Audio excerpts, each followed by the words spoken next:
I will say it's taking me longer to review all of the other recordings than it normally does. So right now, I don't have any other questions, but I'm sure I will.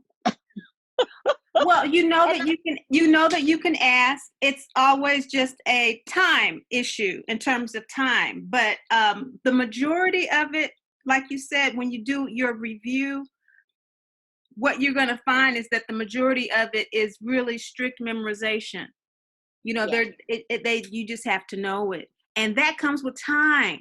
I'm yeah, continuously learning. I'm continuously learning what these signs and symbols mean. So by no means should you or anybody else feel like you have to know everything now. You already know a lot.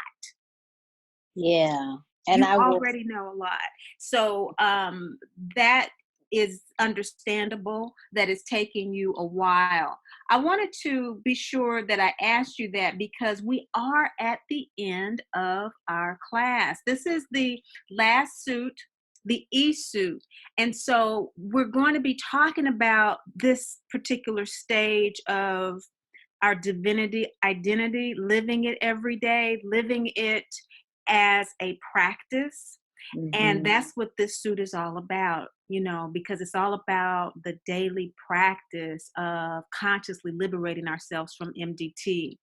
It is a suit that is very um, analogous to or the same as what you want your mother to be.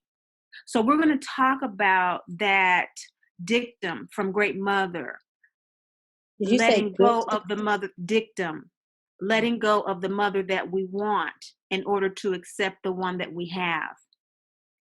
And what that really means, because emancipation is the liberation that we get from doing that. And it's Uh-huh. in that freedom that we're actually able to follow that dictum, that what she says. And so what she brought to my attention this evening for us in talking about emancipation is to let you know that the last class is all about the angels, guides, and ancestors, because they are the ones who really, really aid us on that daily journey.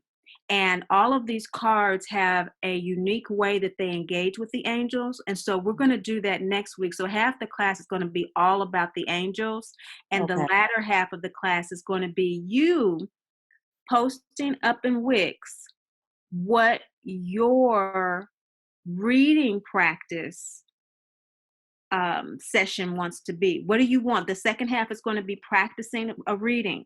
And so you will get to pick whatever suit, whatever spread you want to do, and you will have a spread that you've been kind of looking at for a day or so, or maybe you just do it the day of class, Sunday, next Sunday, however you want to do it, but it has to be posted before class, and then we'll look at that. We'll go over whatever reading is you choose for the second half to do a little practice before the end. Okay? Is that similar to what we've been doing at the end of the sessions?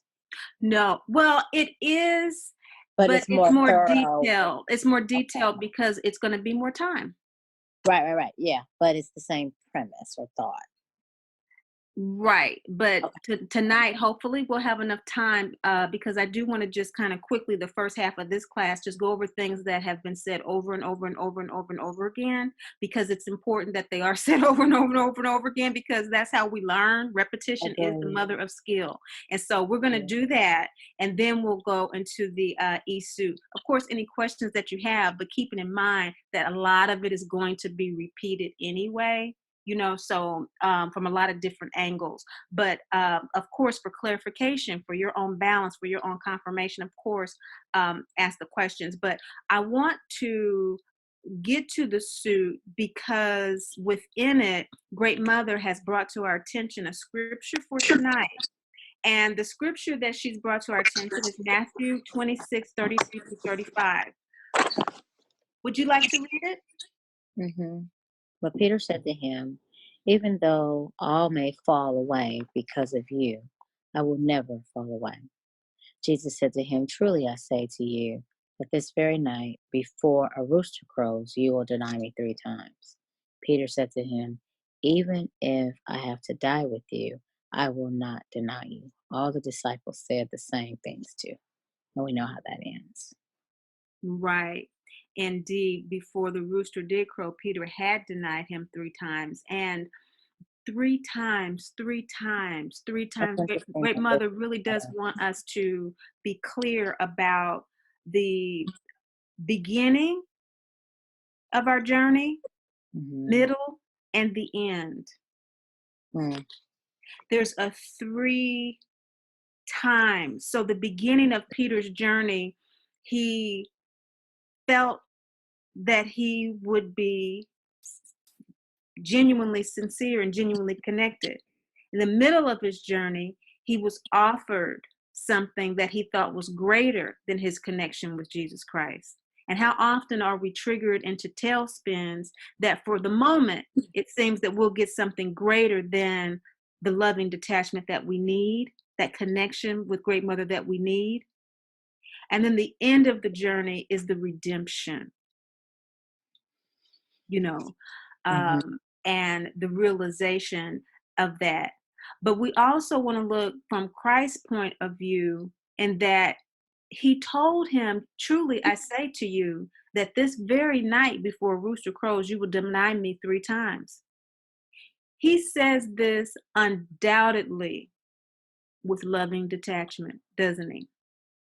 Mm-hmm. Yeah. Great Mother wants us to be very clear about what loving detachment is.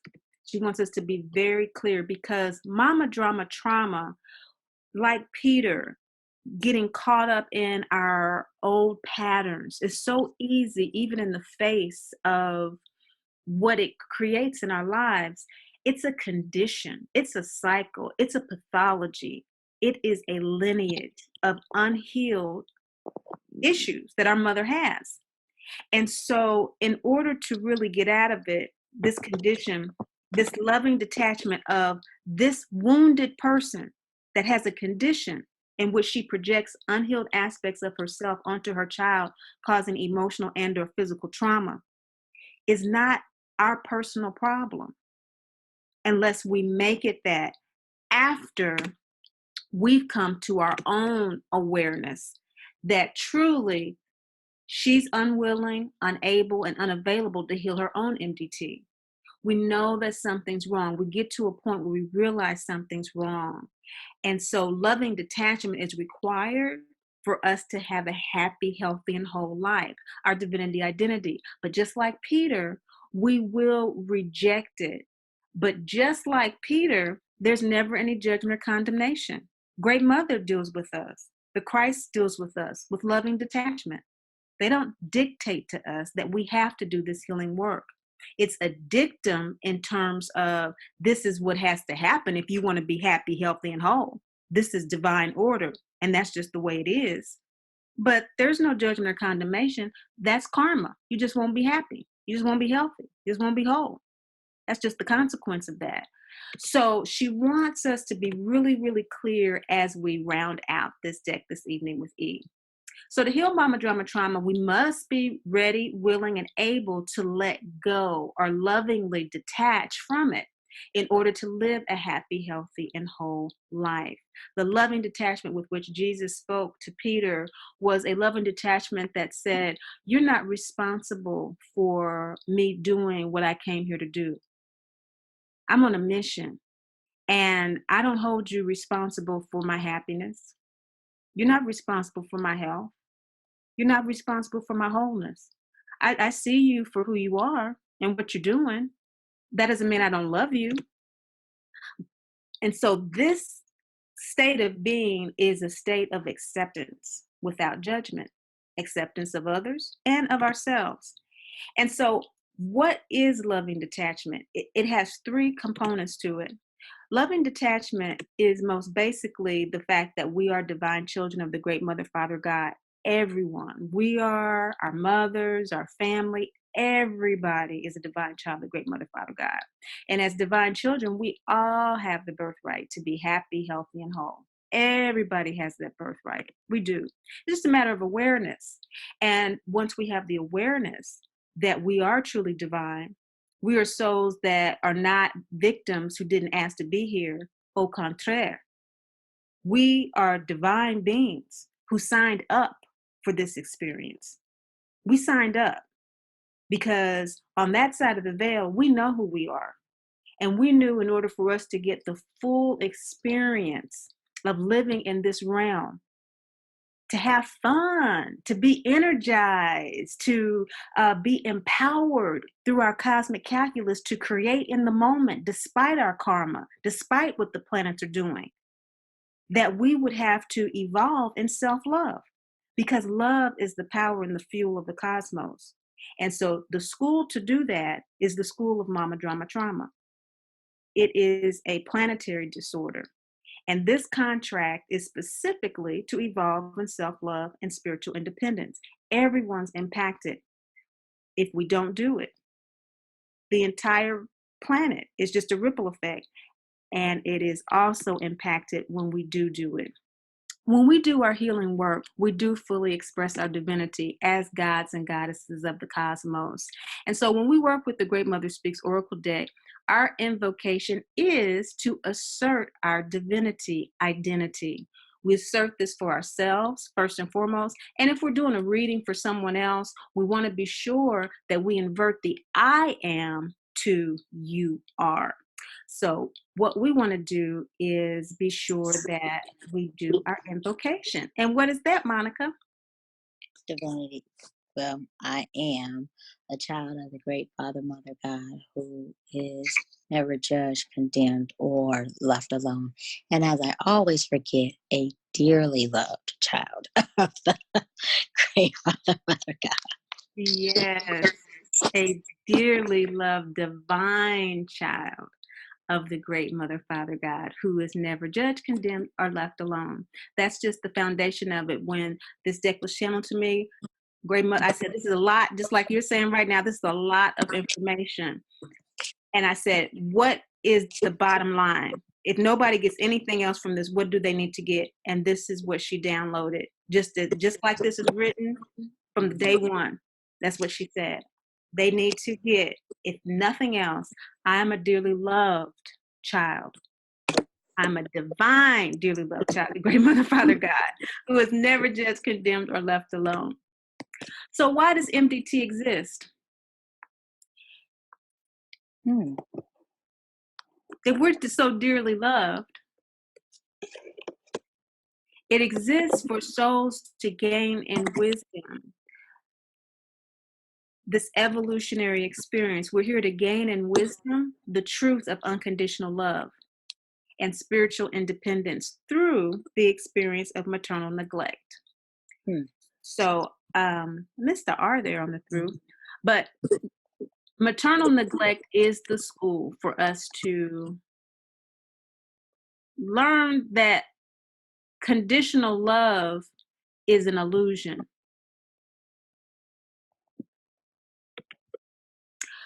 Great Mother helps us to come to this realization, working with the deck. And so we're well along our yellow brick road at this point. So we are here finally at E in Aspire, Emancipation. And so in this spread, what we really talk about is that aspect of the mother that we want.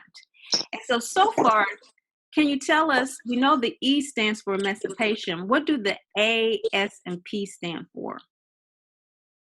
Acknowledge, self-inquiry, processing. And processing. Very good.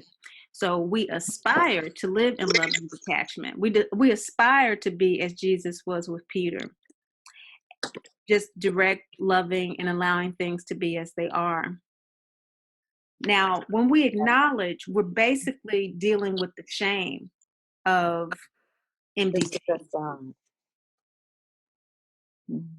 This is a good slide. Go ahead. Okay, I wasn't sure. I was hearing a lot. Okay. when we acknowledge, we're basically dealing with those root chakra issues that are shameful issues about our tribe, embarrassment that sometimes of our mother, shame that we're not loved, shame that we're not listened to, we're not paid attention to. Self inquiry, we're dealing with the blame. So, whose fault is it that I'm not being listened to? Am I really not worth being listened to? That's the self inquiry. Or do I blame my mother because she's wrong for not listening or loving me? And so we start this kind of back and forth with self inquiry. And with processing, it gets to a point where we're actually feeling guilt. So, shame is feeling bad about who we are. And that starts in the root chakra. That starts very young. And in fact, that's why we have the slide of the baby fetus. Shame begins in embryo. Self inquiry, the blaming, actually starts to begin like when we're around 7, when we're around 8. But if we hold it inside, we tend to become people pleasers. If we start acting out by about that age, children start acting out by about, some as early as 5 years old, well, then they are actively blaming their parents. And we do either or. We tend to be on either end of the extreme because MDT is an extreme, depending on our environment and our mother. How we process the guilt, this goes on from the time we're about 8 and 9 throughout puberty. And this shows up as us not having boundaries as a people pleaser, or it shows up as us having a great deal of boundaries and us inflicting guilt and shame and blame on others, including our mothers. We start to play real controlling games. Now, what does the IRE stand for? In Inspire. Integrity. Yep. Integrity, rebirth, emancipation. Okay, all right. So as we move along the yellow brick road, what we're dealing with ASP is the maternal neglect. We're dealing with the denial of this love that's forcing us to learn to love ourselves. Most people do not get beyond the P with MDT. Why is that? Because ASP is the mama. It is the separation piece. And if we are not able to separate ourselves from our mother, from that fetal position, then we will just process and process and process and process and process and never get to a point where we're actually telling ourselves the truth. We never are happy. We never become healthy fully. And our holiness is always somehow at bay. We always feel that shame. We're less than. Divinity is a ridiculous notion because that's 6th chakra energy. So most people don't get above the gut chakra. That's why the yellow and the yellow brick road is so prominent in the Great Mother Speaks Oracle deck and in Dorothy's journey, because there are decisions that have to be made along the way, aren't there? Very difficult decisions about where am I with this shame and acknowledging it. Where am I with this blame in terms of inquiring within myself? What's really going on here? Am I being manipulated? Or am I actually course correcting myself and making choices that are new for me? And yes, I'm having challenges, but that doesn't make me wrong. Are we most people don't even get beyond, tell you the truth, self-inquiry. Most people don't even make it to self-inquiry. That kind of objective self-awareness. It's a very difficult thing to even coach.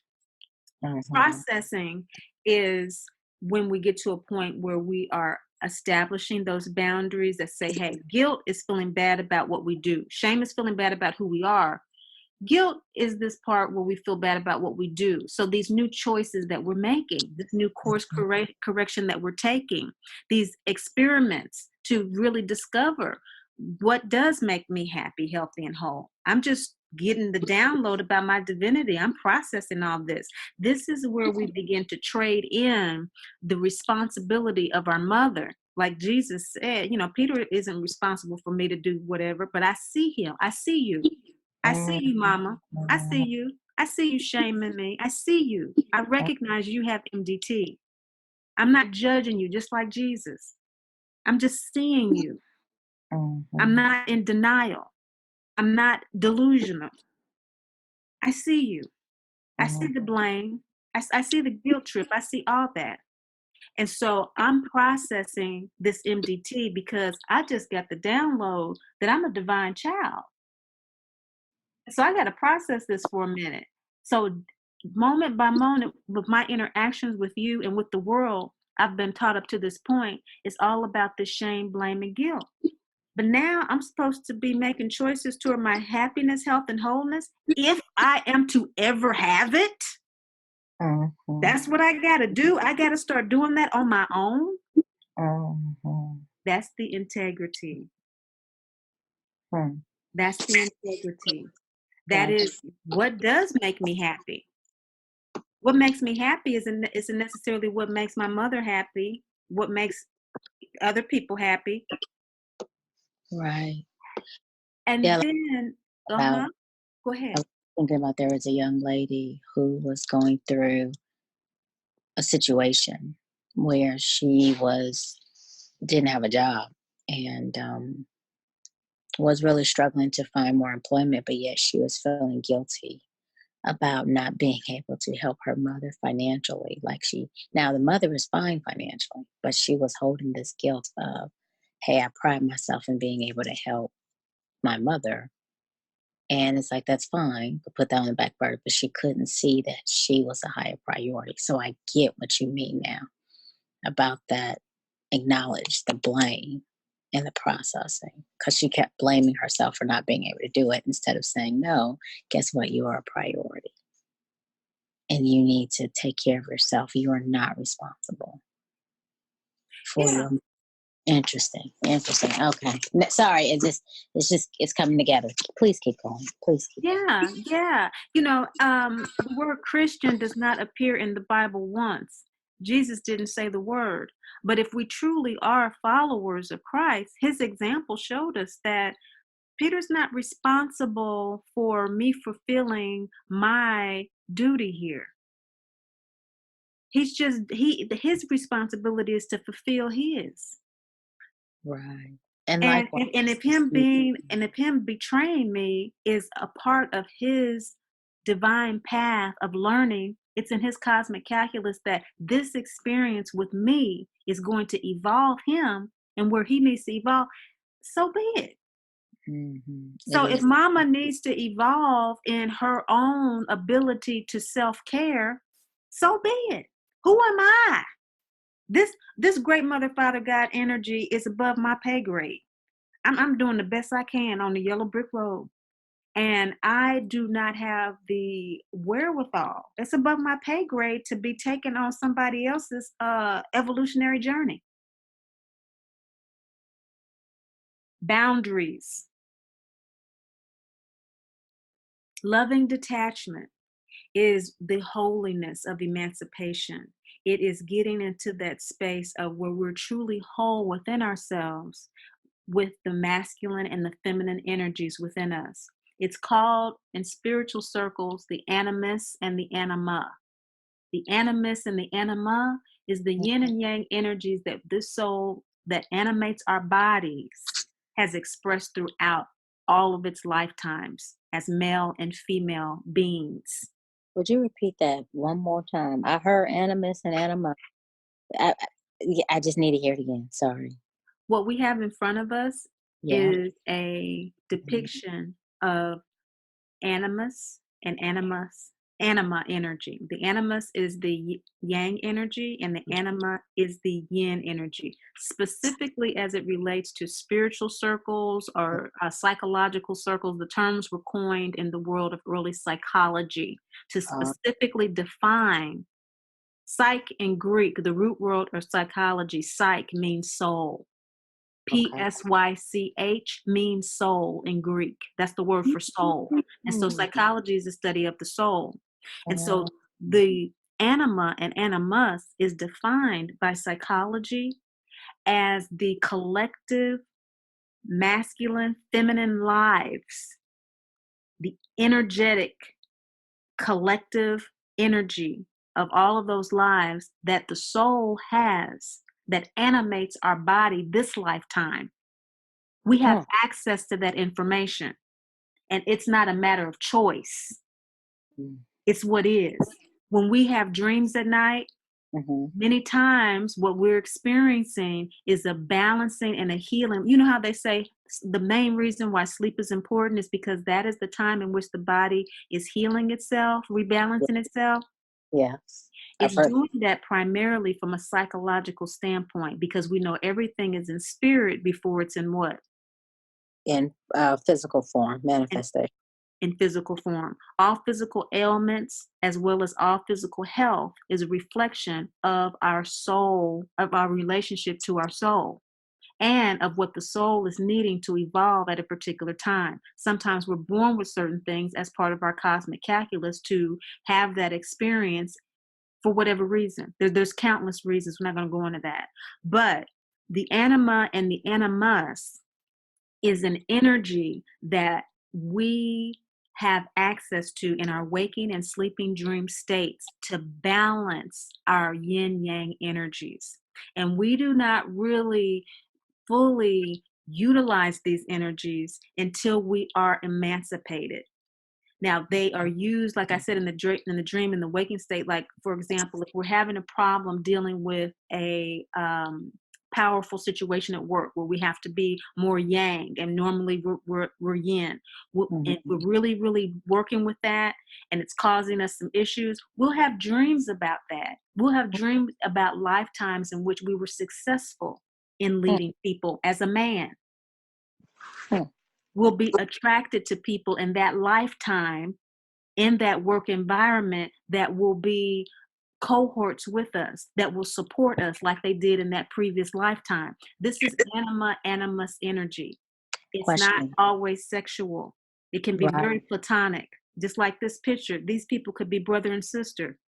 Oh It's yeah. simply yin yang energy. And then in those dreams, as you're saying that you may have, you know, previous guidance where you've been successful. Does that depend upon being aware, or to receive those things? Because I No, know, no, it doesn't matter. Because I know there are some people that don't remember their dreams or anything like that. it You know has what I nothing to mean? do with what we do with this point. That's why I said most people don't Ah. get beyond the P and even less get beyond the I. It's only Yeah, when we get to the emancipation that we are actively, consciously working with those energies. That's actively. why there's an introduction type of reading, there's I'm an with. intermediate type of reading, and there's an advanced type of reading. Okay, because most people are going to be very, simple, direct, to the point, Yeah, but yeah. there are layers to it based on the beginning, the middle, and the end, where we are in our journey, like Peter and Jesus. Where are we in that journey? And so, until we are in a reflective state with regard to our MDT, we're not able to reflect on dreams at that level. We don't know what the animus is. We don't understand none of this. Hmm. Okay, Hmm. and we don't have That was to for powerful. huh? Powerful, powerful, powerful. And we don't have to in order for it to work on us. Let's be clear. Mhm. It's not necessary for it to work on us because we don't animate the soul. The soul animates us, which is why we talk Mhm. about Great Mother speaking directly through our intuition. Mhm. Mhm. Mhm. Mhm. But it is our ego choice to be open to receiving that guidance, to let go of the mother we want so we can accept the one we have. That is our ego choice to do that. Mhm. But even still, to get to this point, we do have to have the awareness of the acknowledgement of MDT at the very least. Hmm. Be Mm. willing, ready, and able. Gotcha. Okay, so we've talked about the mother we have with regard to that root chakra, abandoning abuse, the shame that's associated with that. We talked about the second chakra, bringing energies of manipulation. These are all energies of the maternal neglect, this A through P suits, The first through the third chakras are all chakras that have to deal with the painful realization, that gut realization that we're being controlled, manipulated, abandoned, and abused in ways that we cannot deny because it is our very mother. That's why most people don't get beyond it, because we have to acknowledge this. We have to do our own work to self-inquire as to what our responsibility is in moving forward from it, and actually do so. But it takes time. And we're always processing, which is why the Great Mother Speaks Oracle deck has been created, because we're always in a process of healing, the lifetime of healing MDT from the mother that we have. Now, from the mama, if we're able to do the processing work in a conscious way, we begin to work on our heart, and the sincerity that's coming from it will allow us to observe our mothers as being very self-consumed or otherwise distracted by her own MDT pain and hurt. We cannot see this if we are stuck in the root chakra, because we're still pining for her to be responsible for our security. In our second chakra, we're still pining for her to validate us. In our third chakra, we're still so guilty about even trying to live our divinity identity. We can't see this. But if we can get to the point where we're processing, we will be able to open up, because processing is work. That's gut chakra. Gut chakra is ruled by the Yang law card. That is the law of divine mother that rules the gut chakra, our birthright. So we have to do the work, Yang. We have to act in order to release all of those things that we're pining for our mother to be and do for us. Like Jesus showed us as true followers of Christ, we don't do that. We don't expect other people to do our soul work as divine children. That's ridiculous. She has her soul work to do, and I have mine. I can't expect her to do my soul work, and I certainly can't dictate to her how to feel. This comes through the embarkation on the yellow brick road, which is where the Emerald City is, the heart chakra, where Great Father does indeed meet us and tells us where we have to go to confront the abuse. And we confront the abuse in the fifth chakra in our last class of rebirth and regeneration. We sacrifice the sacred cow.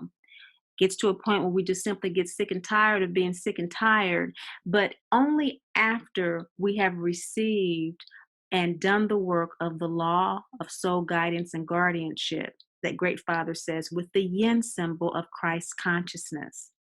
And that's why Great Mother came through tonight, to share us an example of Christ's loving detachment. But it's shown all through the red letters of the Bible, his loving detachment. That example shows us that even if one betrays us, we still have 11 in our favor. And even if it's 10, because, he had another betrayal with Paul, but it's still enough to do what we need to do. And that is what Christ consciousness is all about. We always have what we need, regardless of where not other people are not supporting us. What helps us see this is the rebirth and regeneration that comes from letting go of that mother that we want. We want her to be the Peter that is going to go according to plan. We have a plan here. I was going to go and I was going to talk to the priest and I was going to tell them what we were going to do, and I was going to get out of town to be safe, and y'all were going to come and meet up with me later. But no, that's not what he demonstrated to us. He demonstrated, I see you, Mom. I see you're consumed. I see you're completely distracted. It has nothing to do with me. You are completely and utterly distracted by your own MDT pain. How can you possibly see me? I see you, though. I see the abuse, and it's time to let it go. It's time to let it go. It's time for me to speak and express and to live my life. Does it happen overnight? Well, it's a drama that has to be played out. And every drama has a climax. And each person has their unique time in which that occurs. Integrity, rebirth are the transformative suits of the Great Mother Speaks Oracle Day, because we are building up to an understanding of the mother we have, an acceptance of that, and knowing that that mother is truly within us. The trauma that has caused us not to know this is our soul contract. Is to shake us up in this lifetime. And to shake us up, we have to be disempowered, belittled. We're divine children, and we are traumatized into giving our power away as soon as we get here through MDT. Trauma literally means soul disassociation. We're belittled, and as we get older, we are unable to develop or grow beyond the time that we completely contracted MDT. It takes some people just 10 years, 12 years, and they never emotionally develop beyond that. Some people who are hard kill, it might take a little longer, 15, 16.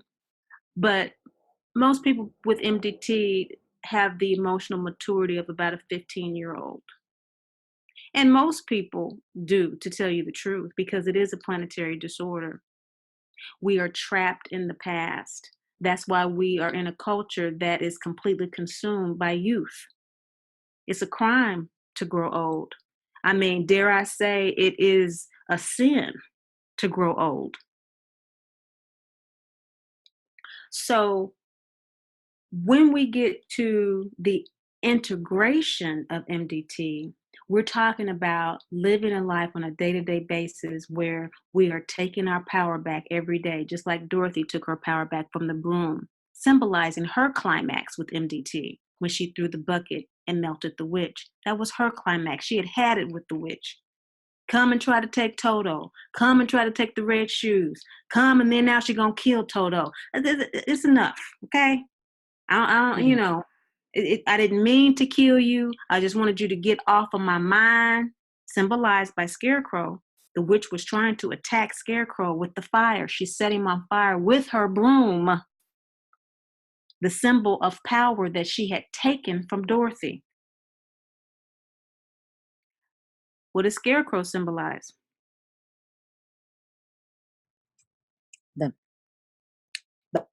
You said the mind. Yeah, in the movie, yep, he doesn't have a brain, the mind. Yeah, yeah. And so trauma, the mother is always on our minds. With trauma, our entire perspective of the world is based on our mother's opinions, what she likes, what she doesn't like, what she values, what she doesn't value, what she says we should do and what she doesn't say we do. Our whole world, we're still a fetus. We're still very fetal. And we're still very, very limited. She has our mind. And if we don't do exactly what she says, like Dorothy, in that moment, even though she said, hey, you can take my shoes, but don't take Toto.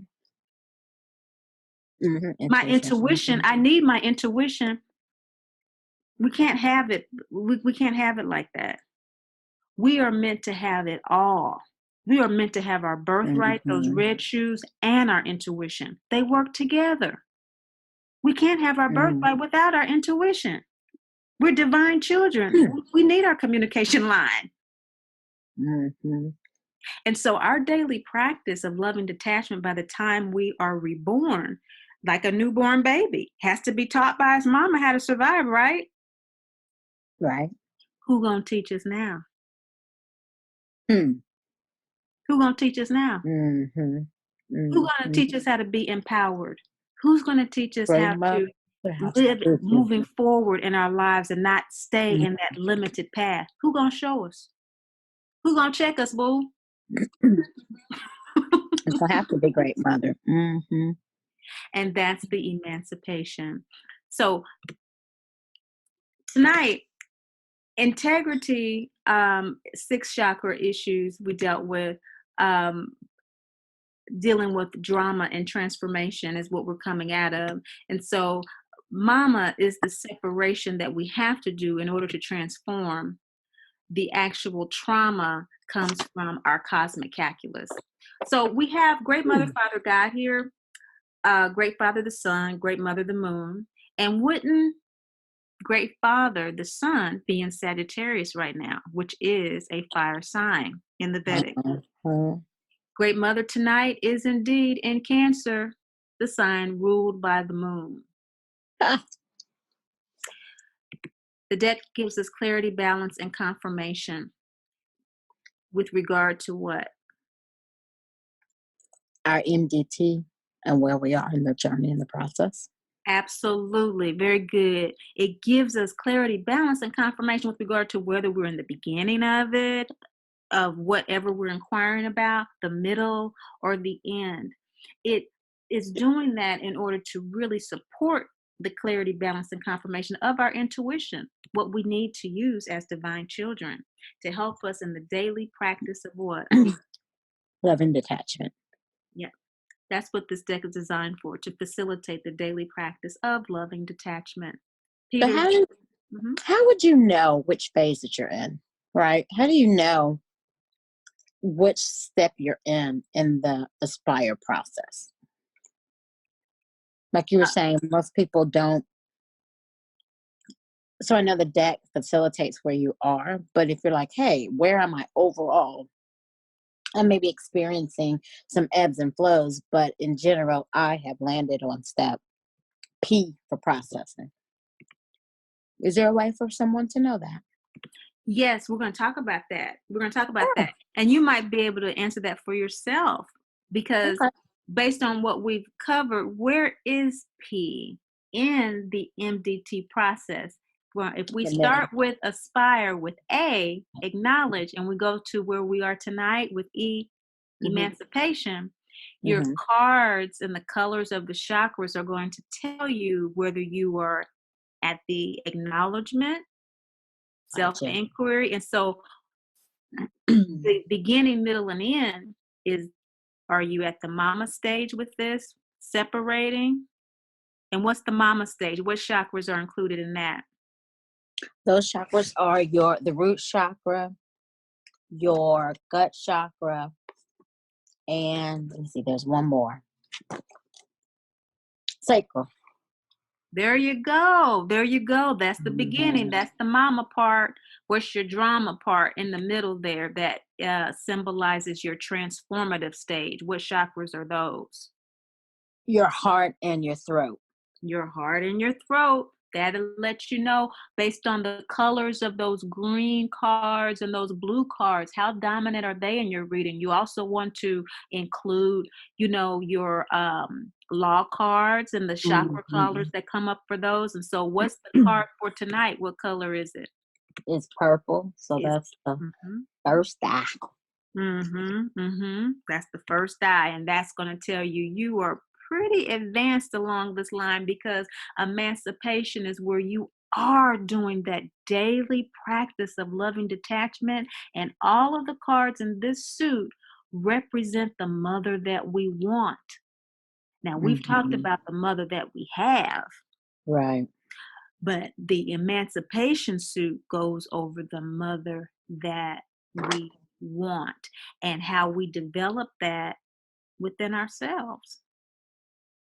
Because after rebirth, we have to be our own what? Mother and love ourselves. Uh-huh, uh-huh. And so when we get that in our spread, E-suit cards, it's saying, hey, great mother saying, hey, now look at you, look at you. You're emancipating yourself in these areas, giving us some clarity, balance, and confirmation. And so this is just confirmation again here with great mother energy. Who's Mhm. she? The still small voice of the Holy Spirit, yin energy, Mhm. emotion, passive yet powerful energy, that should say, of Mhm. inaction, receptive magnetic energy, that moon lunar energy that's ever changing, and intuition. Mhm. Now, great father energies, that sun blazing, the law, the word, logos, and religions, our spiritual paths, yang energy, thought, conscious thoughts, active energy, actions, initiating energy, and indeed electricity. Okay, the electromagnetic field is great mother father energy because great mother is magnetic. Now, the solar sun energy that is expressed through us, as great mother father God, is the balancing that really starts to happen with that inner eye. And when we see ourselves through that inner eye, we do begin to see the divinity in others. That is what catalyzes our ability to really live in loving detachment, because we start to see their unique cosmic calculus and their unique journey. Separation, mama, first, second, third chakras. This is separation from what?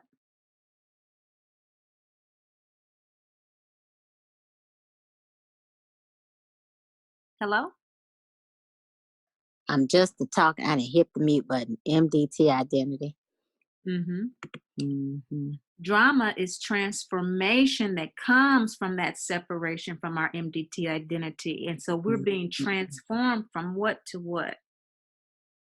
Okay, from MDT to divinity identity. This takes time. Mhm. Reading after reading after reading after reading, we see how this transformation is occurring based on how the heart and throat chakras are showing up. And we just said how trauma is showing up in our lives through the integration of our divinity identity. So, Hmm. trauma specifically having to do with soul disassociation, Mhm. really in plain language, is what happens when our resources for survival are insufficient, Hmm. and we are confronted with the reality that our survival resources are insufficient, and therefore our very lives are threatened. Once you get to the trauma. That is what trauma is. And um, so trauma, for example, you may be trained in the military for months mhm. before you go on a battle, sometimes for years. And you get out there and you have every single gun you can imagine. But you Mhm. get caught up in a situation where somebody takes you as a prisoner of war and you Mhm. are interrogated and mutilated. Mm-mm. Mm-mm. Your resources came to a point of limitation, Mhm. couldn't protect Mhm. you. Your Yeah. mental resources, your emotional resources, your street smarts, whatever, ran out. Your guns, they ran out. And your very survival is now under constant threat over a period of time Okay. in which you truly are in a state of uh, living death. Hmm. That's trauma. That's trauma. That's trauma. And so the integration of divinity identity has to do with us realizing that there is no such thing as a limitation of resources for me to survive. Oh. In fact, I am what? A Dearly dearly loved loved divine child child of the of great mother father God. Let's God. get this, let's get this right. Who is Okay. never judged, condemned, or what? Or left alone. Yeah, let's get this straight. Let's get Okay. this straight right here. This is how I roll. This is how I Mhm. live. This is living. This is integrating living and loving detachment. It's not just talking it no more. Right. When we This is get to emancipation, we walk in it. Right. Walk the walk. And with our readings, even though we may not be walking it every day in every way, the emancipation cards show up as reminders of the ways in which we are doing it, Hmm. Mm-hmm. that Mm-hmm. we are doing it. Everything is a step at a time. Repetition is the mother of skill, right? And Yeah. so all of these things get trapped in our body mind. And so we've talked about that body mind of the ego that buys into this trauma because that's what it's been conditioned to believe. And so it gets lodged in our gut that aspire to the processing chakra of mama, that we have to separate from that engagement with the world, that kind of way of engaging with the world. And then we learn that from doing that, initiate a transformation from engaging with the world with MDT to activating our heart space, opening our heart to receive what? To receive love. To To receive receive love. Yeah. unconditional in a different way too, that we might not have been experiencing. And from divinity identity, we are able to reach out to the world And not just our mothers and not or just our mothers. Yeah. what we've been conditioned as that source. Mm-hmm. Right. We're able to reach out in the world and really genuine, authentically live from our inner life of emotions. We don't have to filter it through hers. Mm-hmm. Mm-hmm. Our hearts are open to that. And that transformation is facilitated through the Christ consciousness. He shows us how to do that. And true followers of Christ, that's what we follow. We follow his example of doing that. And once we're able to transform, what happens is just like he was sacrificed, we have to sacrifice the old mind, the old way of being, in order for there to be a new way of being. And so the symbology of Christ's life and death is still not understood on this planet. And that is another discussion, but it was not planned for him to come here and die. That was not you know, we did not plan to come here and die. That is what happened because people weren't ready. But he allowed himself to be sacrificed to honor our divinity. Just like he allowed Peter to do what he had to do. Jesus Christ, he could have changed the course of things. Mm-hmm. But what would that have taught us? It's taken us Mm-hmm. long enough to learn um, all of these esoteric aspects. But that transformation allows us to, that would I accomplish. probably put myself on mute because I'll be commenting. Sorry. That's okay. That's okay. And so we've talked about this before. And so the head integration of observing the world. And we've talked about the reptilian brain, the limbic brain, and the neocortex. Okay. And so mama, drama, trauma. And so all of this is deeply embedded in us. And so we've talked about the aspire. And so we want to be sure that as we go through these, with regard to all of this, that is the primary thing that we have down as we conclude this with our E suit of emancipation, the Mm-hmm. dark blue or indigo suit, as they say, of liberation. This is the MDT illusion release. And so this is talking about the mother that we want. So what is this mother that we want? Okay. The mother that we want is hard to let go of. And so it's a grievous thing. So letting go of the shame, blame, and guilt that creates and sustains MDT is a reluctant release. We don't want to do it. And so we have to acknowledge that too. Because the mother that we want is almost like a ghost in our lives that we feel should be in our lives. And we have a birthright to that. That's what we think our birthright is, right? Mm-hmm. Mm-hmm. And so it's a grievous process. We don't want to let that idealized mama go. We don't want to let that go. We know that if she would just act this way, if she would just change this, if she could just listen to me, that's all. It's a grievous process. So we have to acknowledge that it's not easy, and that's why. And so that's why we aspire. It's an aspiration. We don't make it every day because it's a grievous thing that we're doing.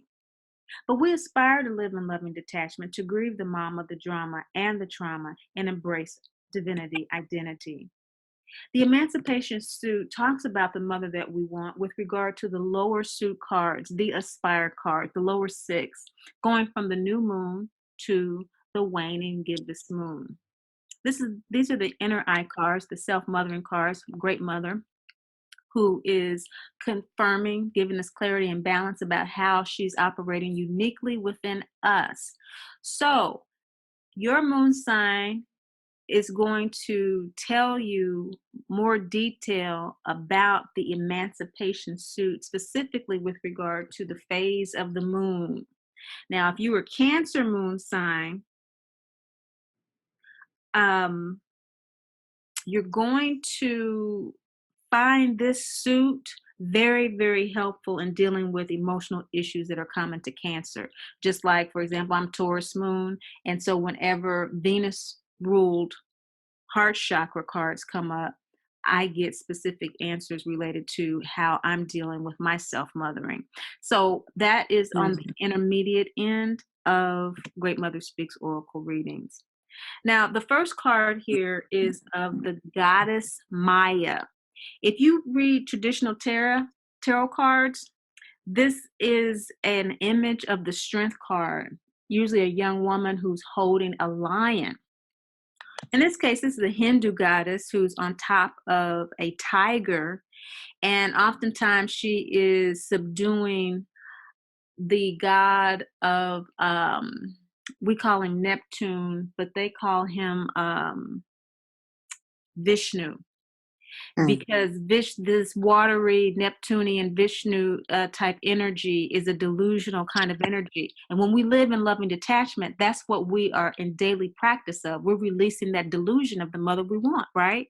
And so she's depicted with these 8 arms because she has all of these tools, this apparatus, these weapons at her disposal in order to destroy the illusion of trauma.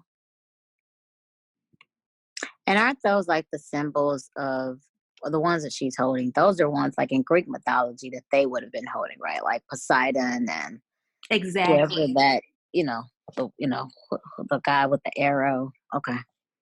hmm Is this Well, just another image of her? this is the next goddess in that suit. The first goddess is Maya, the new moon card. The second goddess is the crescent moon card, and this goddess is Inanna. She's is a um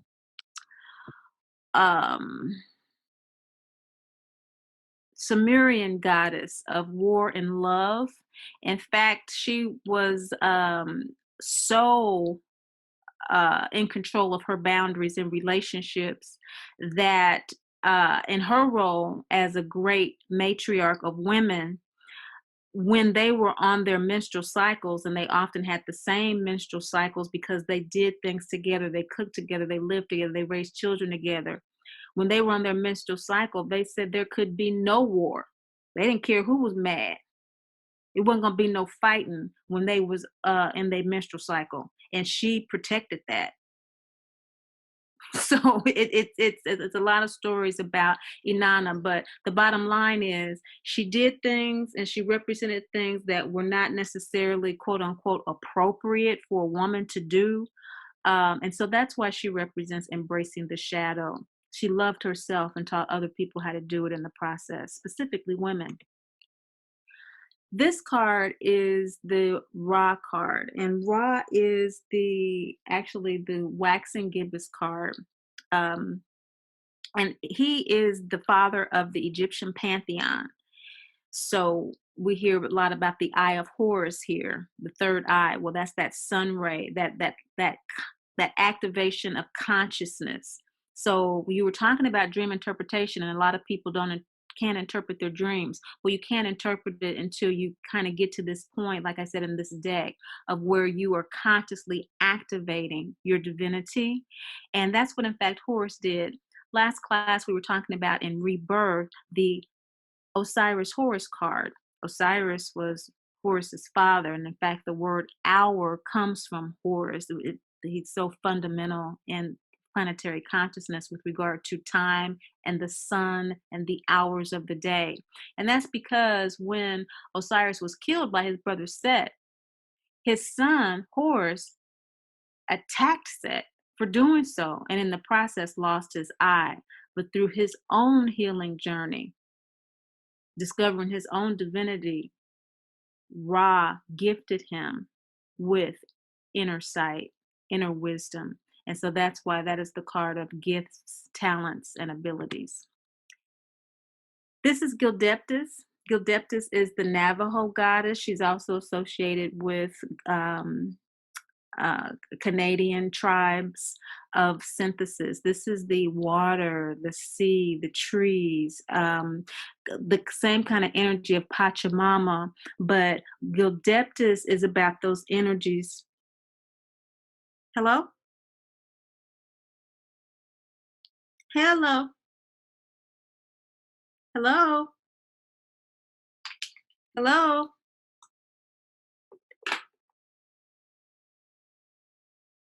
Something's happened here.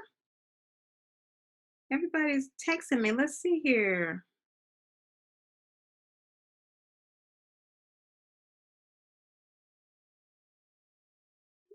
What's going on?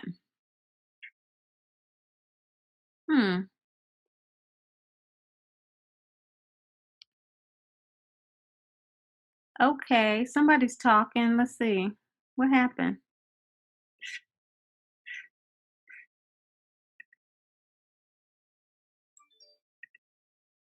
Hello? Hello? Hello?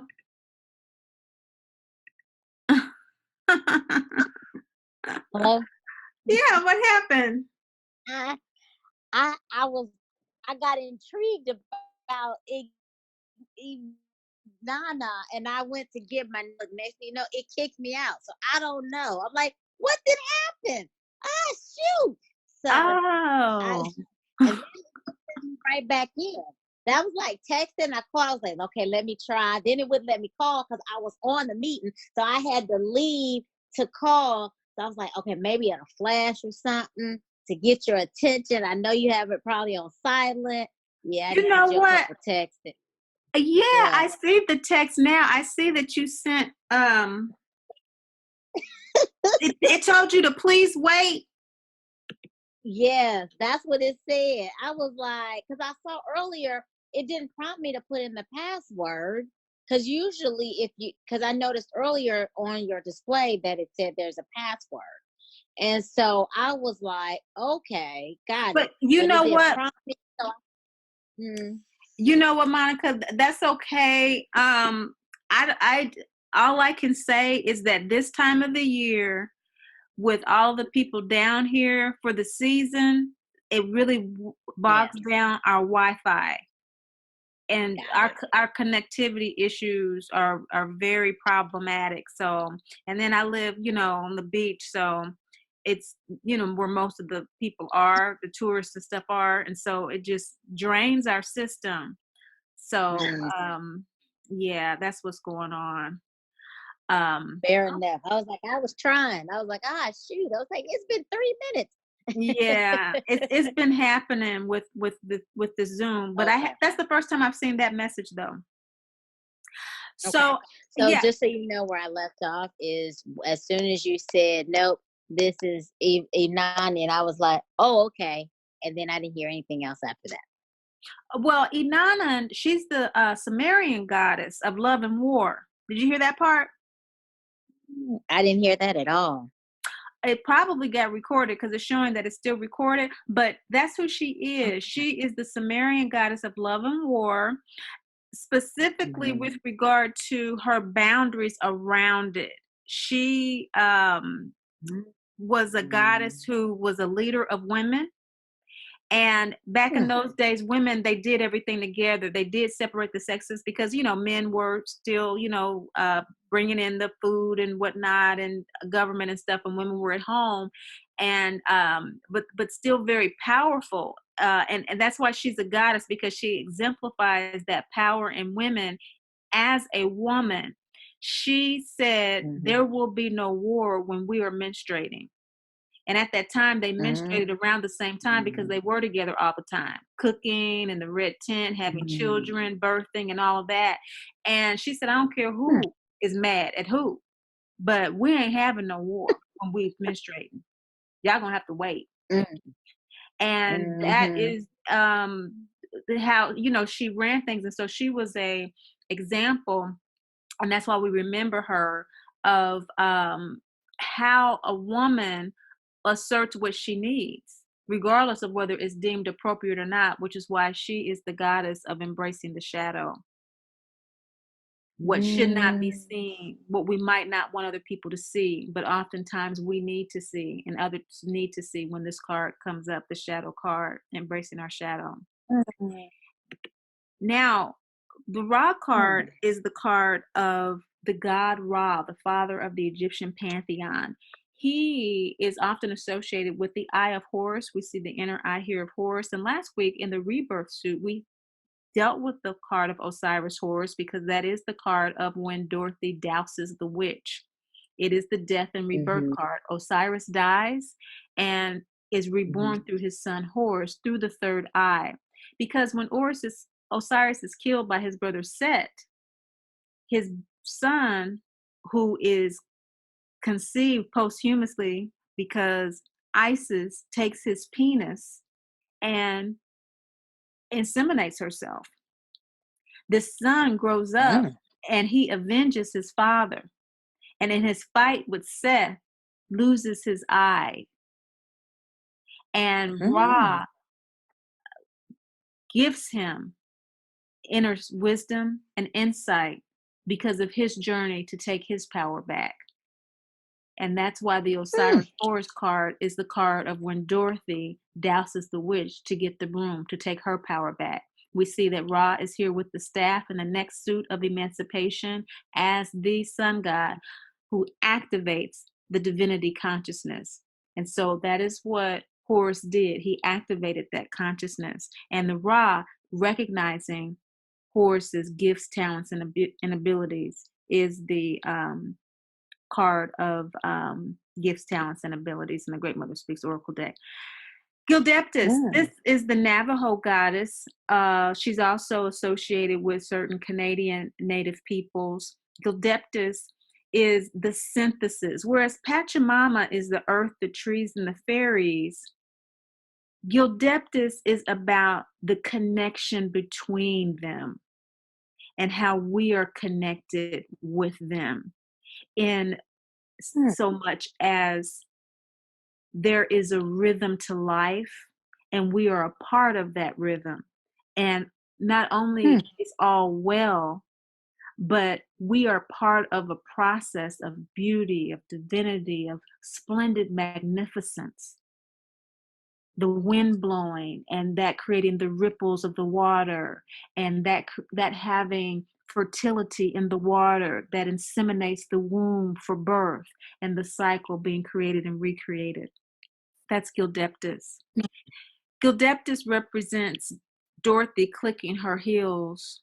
Gildeptis represents before Dorothy clicks her heels, when Glinda the Good Witch returns and tells Dorothy that she has to click her heels 3 times to go home. So the synthesis of body, mind, and soul is a conscious activation with the Emancipation suit. Tara is when Dorothy does click her heels 3 times to center herself, body, mind, and soul, when she actually does it in the waning gibbous moon. So we see Tara, the Chinese, the Buddhist goddess of love and compassion, we have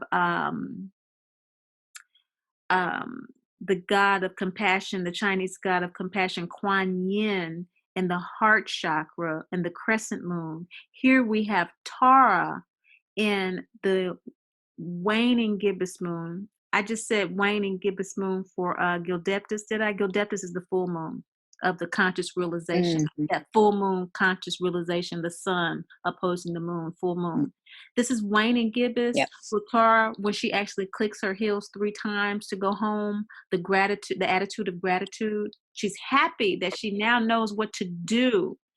And she's doing it from a place of centering, from a place of knowing who she is, a very meditative space. You know, how she closes her eyes and, you know, clicks her heels 3 times. This is the outcome of synthesis. Everything does work together, and Mm. bringing together the mind, the body, and the soul. Okay, so that is that. So the spread about emancipation is a simple 4-card spread. It is the spread of integration. It has to do with questions of reflection and integration. So we're reflecting on our observation of what's going on, our personal truth, how we need to own our truth in a situation, how to speak our truth in a situation, and how to move Mm. forward from a situation. We're always having to move forward, make new choices, make new avenues of opportunity for ourselves. How to accept this, how to accept what is, how to use our power, how do we feel safe now, how to center, balance, and align with divine self, realizing that we always have the power. So this 4-card spread for emancipation tonight is answering the question, how do I best align with my birthright to be healthy? And so this is just a 4-card spread. However, what fell out of the deck and what the advantage of coming to the Great Mother Speaks Oracle classes, you do get extras that accentuate your understanding of how to do the readings. And when things like that happen, you of course go with your intuition, and sometimes you will actually feel a pull from the card. The card will be insistent. That is what is often called either an involuntary clarification card, or if you, after you do your own reading, you need further clarification, a clarification card can be pulled by you. And we will return Mm. to that. Speaking of levels of card interpretation, obviously we've already talked about tonight's moon. The last full moon was in Gemini in the Western and Taurus in the Vedic. That was on the 12th. And we have coming up the new moon in Capricorn in the Western and in Sagittarius in the Vedic. That will be a solar eclipse. Today is the 15th, and so we have about 10 days into that eclipse. It'll be quite powerful. A lot of people are getting readings for that. Now, this is the Aspire card. E is the balsamic moon card. What's the balsamic moon?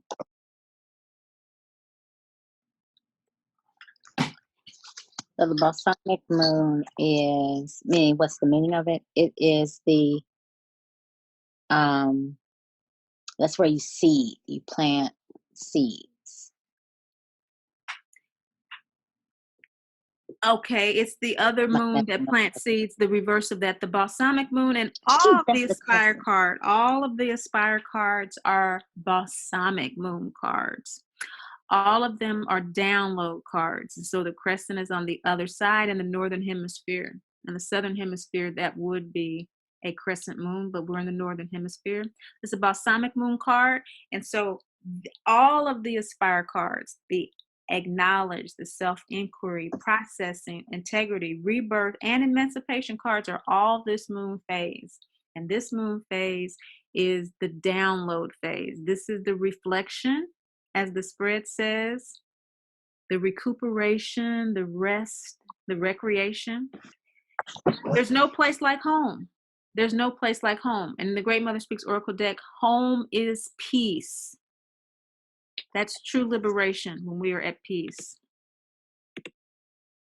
The Aspire deck, all the cards are balsamic for the Aspire cards. For the Law cards, all of them are what? 3/4 moon. 3/4 moon cards. Very good. And you remember what 3/4 moon cards are? Action. They do represent the action that we must take. The And actual the law, phase and of they're the the law card. hmm, That means the action that must be taken. They're the Great Father cards and the law cards. they are all law cards. Good. All the 3/4 moon cards are law cards. And 3/4 moon cards are release, letting go. They help us with the grieving, the letting go of the mother we want to accept the one we have. So in the Aspire deck, the Ankh card was the original card. It still remains a double yin, single yang card. Double yin is intuitive download. Single yin is just receiving um, some information. You may be conscious of it or not, but you have picked up on some energy in a room, for example, or your mood has changed because a commercial has come on. You may not be conscious of that. All of a sudden, you're not pretty enough. Or you might get a compliment from someone, and all of a sudden, you feel great. You may or may not be conscious of how single yin energy is affecting you, but you're moving with it. That's the Christ conscious Hmm. energy. Double yin is a conscious download, and with the yang, it's acting. So this law card is all about acting on our intuitive downloads. And there's no judgment or condemnation whether we do the work or not, but there are consequences because when we don't, this is what creates confusion, imbalance, and alienation from our divinity. This is why Dorothy would, under no circumstances, give up Toto. Mm-hmm. Mm-hmm. There's no judgment or condemnation for, blame, shame, or guilt, or any of that. But there are consequences. There's confusion. There's health imbalance. We don't feel holy. We feel worthless. There are consequences. And so what the lawsuit does, it clearly says in a spread what must be done to receive the clarity, balance, and confirmation we need in that moment, so that we can continue with our releasing process and our self-loving process to be liberated. In the current deck, the law of ego form and manifestation is Akhenaten. Now, the law of ego form is all about that ego form of Horus. Horus was created intentionally by the great mother of Isis, the original Mother Mary. She intentionally created that son and was blessed by the great father, God, son, Ra. This is who we are. These are but stories, mythologies that are reaffirming throughout time the beginning of humanity, our divinity. And so there is a law, therefore, of us coming into ego form to manifest this divinity.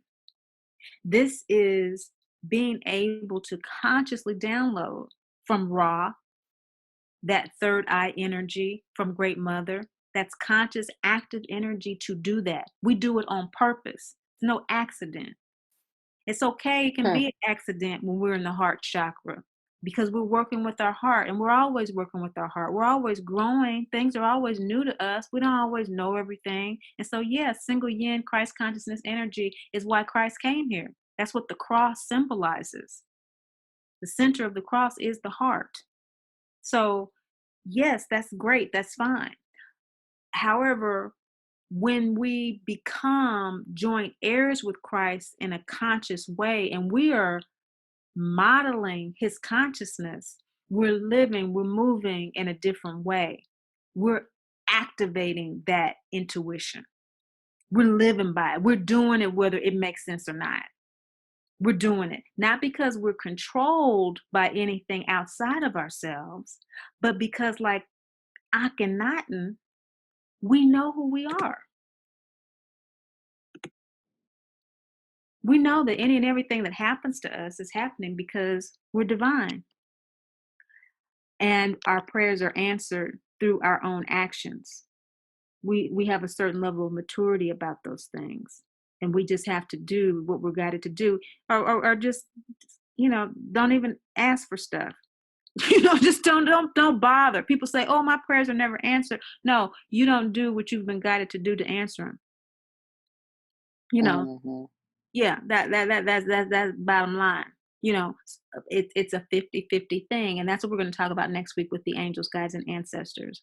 So we can see with the original deck and with the revised deck, coming from the right hand side, moving to the left from the new moon to the balsamic moon, the evolution of the energies of the mother that we want. The mother that we want is a mother that goes through these cycles, and with this spread, we can see that with the Maya energy of illusion, we want a mother who, do you remember this scene of the Wizard of Oz and what it represents? No. This is when Toto pulls the curtain and reveals that Oz is just a man. Oh, okay. Oh, I So see. At the we bottom. want a mother who is someone who is able to have the energy of Maya, that she also is a blank page. She's also growing. She's also observant. And she shows us how to rest and how to relax and how to take in new information, how to be intuitive. We want a mother who has this awareness. We want a mother who is able to deal with the truth in a situation, even if she doesn't want to Hmm. see it, which is what is a big problem with Mama Drama Trauma. Our mothers don't see us, right? She too Mm-mm. has a fantasy daughter. See how Okay, that so she works? doesn't see us, and she doesn't see herself either, right? That's the inner eye. And so when the inner eye is not activated, we it's not fair to expect someone to. She's not even there. Mm-hmm. Mm-hmm. And so it's impossible to see the illusion. So when someone or something has revealed who they are, believe it. But if we do not know, if we don't have the eyes to see, we just can't see. And she doesn't have the eyes to see it. She wants us to be a fantasy daughter. So we want to keep in mind that with the mother that we want, the more that we push on it to be something that we dictate, we're going to get the same amount of pushback. She's going to want the daughter that she wants just as much as we want the mother that we want. But the more we're able to live in loving detachment from that, from this new moon energy, and we can open up to looking at her as Jesus saw Peter. He revealed himself to be who he was, and Jesus believed it. Mm-hmm. He didn't go around saying, "Oh, well, he'll come through. Oh, Peter, he'll come through. He'll be." No, he didn't do none of that. He said, You said before, it is what it is. yeah, before the rooster crows, you will betray me 3 times. So, question for you: going back to about the mother and the fantasy daughter. So as there's an openness, there's the awareness, there's the acceptance of, and the emancipations by way of accepting the mother that you have. Um, there's additional truths, right, that gets opened up, and so as you're talking or interacting through this acceptance, sometimes it feels like there may be a pushback as a result of that change. There's a Is that pushback common? in trying to insist that she be something that she's not. As we try to insist, No, no, she, there's no, there's a pushback in the truth, right? So in revealing the truth or just accepting the truth, and by way of saying, "Yep, I understand. This is what it is," or using like an ABC approach, there's additional resistance. Is that on from their behalf, right? Because you're walking in your truth, you're walking in your divinity. I think I've answered my own question. Never mind. I think I've answered my own question. mm-hmm, Okay, keep going. mm-hmm, mm-hmm. Yeah, and so the pushback piece that I was saying was that, you know, if we can persist with the mother that we want, she will persist with the daughter that she Mhm. wants. Yeah, she'll persist with that. And so Understood. Yeah. this revelation mama is a mama who is not afraid, as we see here with the goddess Maya. There can be infinite manifestations of this illusion. I should fear it because this person has this power, this person has that power, whatever. But she's bring it on. I got you. Bring it on. What illusion, what lie you want to tell next? So that's Toto Mhm. pulling the curtain, revealing Oz is just a man. And all that. Hmm. Okay, Inanna, crescent moon energy, planting, sowing the seeds. The original scene card is of Oz um, looking at them after they have seen who he really is. And he's like, oh, you busted me. You busted me. You right. You right. You right. You right. But hey, Dorothy, you up here talking about I'm a bad man. I am not a bad man. Let's get this straight. I am a divine child.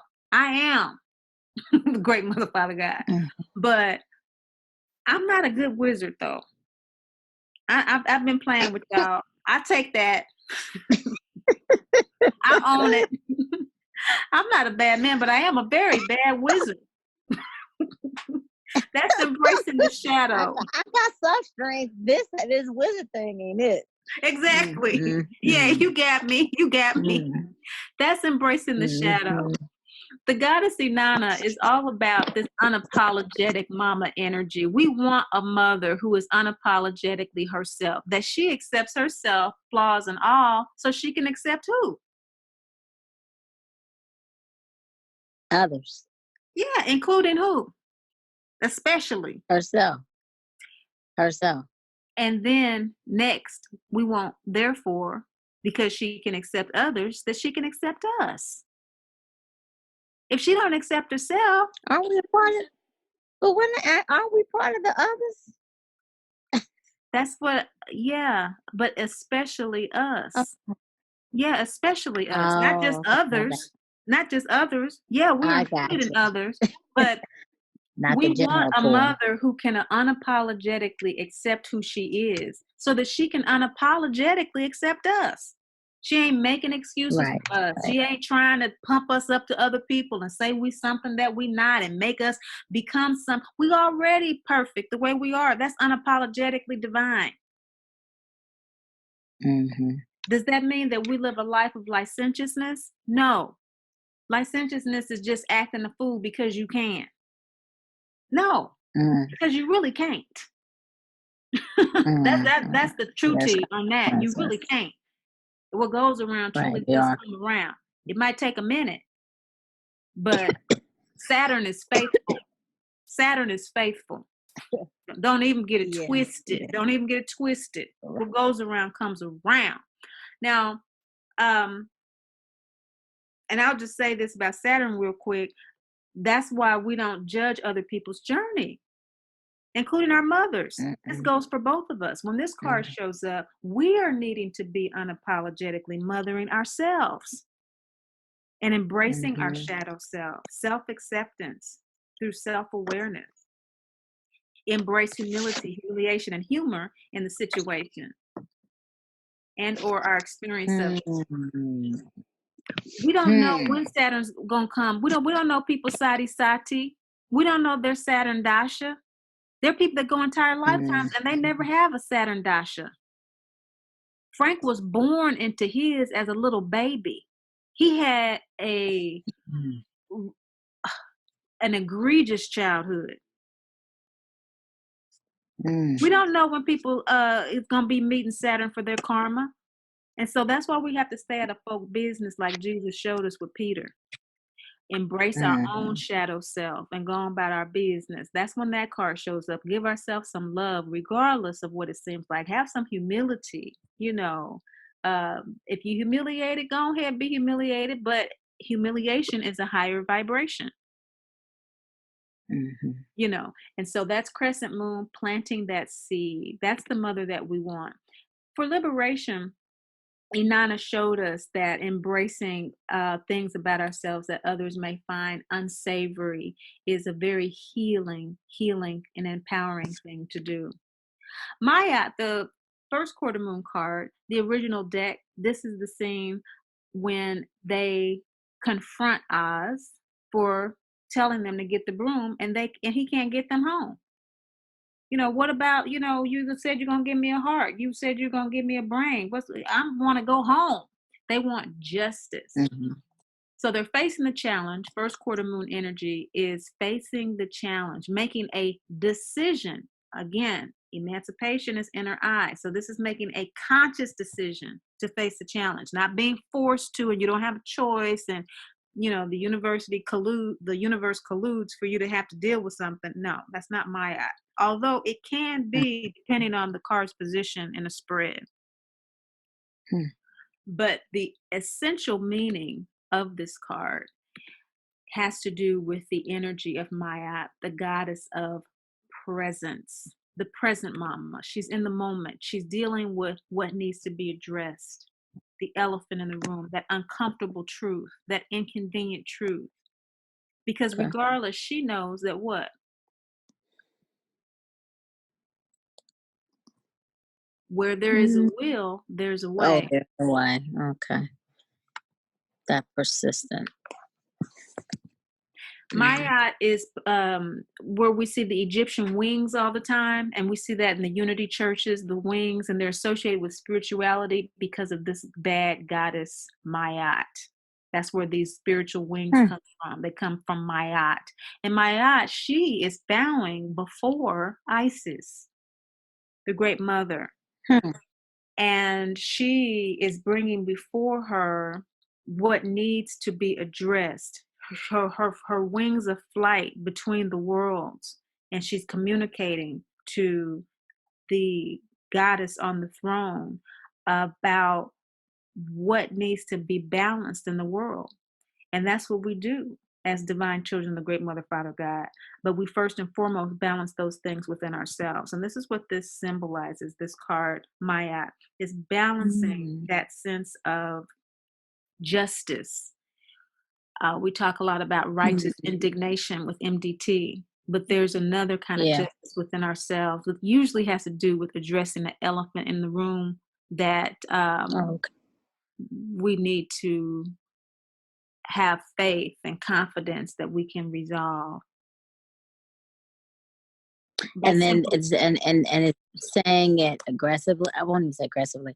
Is it just being transparent about that as well? Absolutely. So when you're Absolutely. saying, okay, I wonder what's on that cartouche between her wings. I wonder what that says. I wonder what all of it says. Yeah. There's a lot of symbology here we could go into. But Mhm. yeah. Um, Okay, that's what the cool. card represents. That's the God. Okay, and so then we have the waxing gibbous moon of Ra. We talked about Ra, the gifts, talents, and abilities. In the original deck, it was primordial father energy. And this needs to be updated in your guidebook. The guidebook still says for the Ra card, primordial father. However, with the update of the revised edition of the card, it should say gifts, talents, and abilities, and we'll say that in the revised guidebook. This is the scene when Okay. they are receiving gifts from Oz after they have confronted him of the watch. He gives the scarecrow a watch. I mean, the Tin Man a watch, the ticking of his heart. He gives the lion a medal for war and bravery, and he gives a diploma to Scarecrow for his intelligence. And so this is the receiving of our Oh, gifts, talents, and abilities from Ra, as Horus did receive the third eye. hold on one second. You just said the rock card was. You said this is the waxing gibbous moon. Yes, this is the waxing gibbous moon. This is the phase before the full moon. Okay, no problem. On the handout, it said balsamic. I'm good. Just check. That was just double checking what it should be. Thank you. On the handout, Mm-hmm.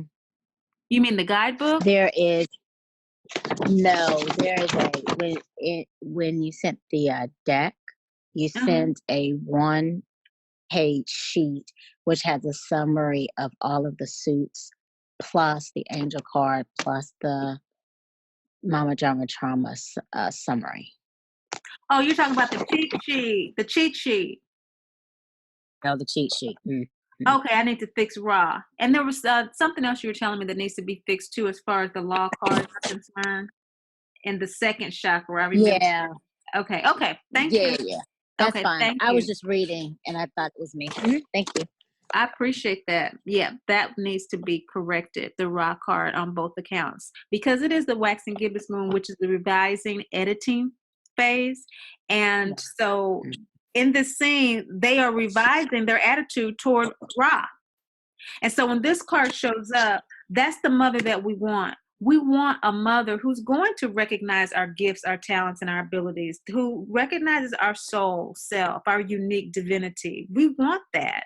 And so we have to give that to ourselves by activating our intuition, our insight, psychic awareness, and revising and editing as we learn.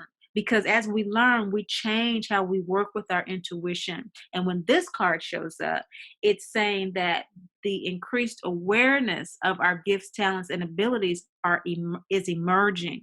There's an awareness about them. We didn't know we could do certain things, or we didn't know that there were certain opportunities to do things. Or we didn't know that other people recognized we could do things. It's like, wow, when this card shows up, or either we are having an unanticipated or unexpected gift given to us from people and situations, you know? So that's the Ra card. That's the mother that we want, but we find it around and within our daily experiences all the time when we're working with Great Mother and mothering ourselves. And of course, that's the Ra energy that we were talking about. Okay. The full moon card of Synergy Gildeptis in the original deck, as we said, was when Great Mother, symbolized by Glinda the Good Witch, comes and tells Dorothy to click her heels 3 times. And so that's the mother that we want, don't we? We want a mother that shows up and gives us that maternal synergy, that kind of organic flow, and reminds us of our peace and being at home. You're always welcome at home, and find your own inner peace. Feel good about yourself. You don't need other people to validate you. Just, click your heels 3 times. Get in touch with your body. What's going on with your body? What's going on with your soul? What's going on with your heart? We all want that mother. And so when this card appears, we're being encouraged to mother ourselves by trusting our own process of organic flow, and to know that everything is coming together as it should for us, not for our brother, not for our sister, not for our cousin, not even for her, but for us and our unique journey.